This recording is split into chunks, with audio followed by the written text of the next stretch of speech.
4 علامات لو موجودين في الحب يبقى ده الحب الحقيقي والحب الصحي.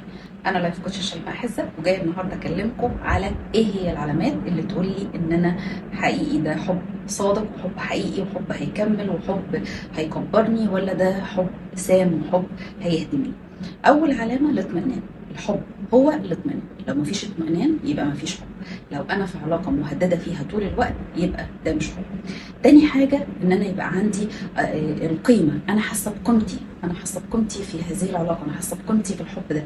الحب قادر يوريني، الطرف الاخر قادر يوريني قيمتي فين، قادر يعلي منها، قادر يدوس لي على نقاط القوه اللي عندي ويكترها ويعليها.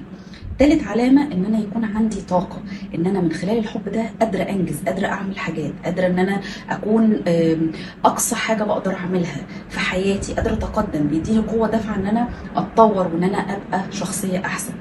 رابع حاجة والاخيره ان انا حره جوه العلاقه دي، انا عندي حريه، انا عندي مساحه من الحريه. ده اللي بيوفرها الامان والقدره والطاقه. الحريه ان انا اقدر اتحرك، ان انا اقدر يبقى ليا حياه تانية ويبقى ليا علاقات تانية، وانا عارفه كويس جدا ان الطرف الاخر هيبقى مقدر ده وهيبقى بيساعدني على ده، وبيساعدني ان انا حد عندي حريه في الاختيار. بنتناقش، بنتشاور، ولكن في الاخر انا عندي حريه في الاختيار، حريه في ان انا اعمل اللي انا شايفاه صح. مناقشتنا عشان نوصل للاصح، عشان نوصل للاحسن، مش عشان حد فينا يفرض رايه على التاني.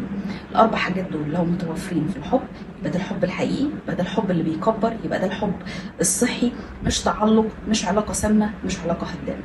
عايزه اعرف تعليقاتكم، وعايزه اعرف الاربع حاجات دول متوفرين في الحب، والحب هنا بمعنى الكبير، سواء صداقه او علاقه زواج او اي نوع من انواع الحب، موجود فيهم ايه اللي مش موجود، وهل حاسين ان فعلا عدم وجود الاربع حاجات دول بيأثروا على الحب ولا لا. اشوفكم.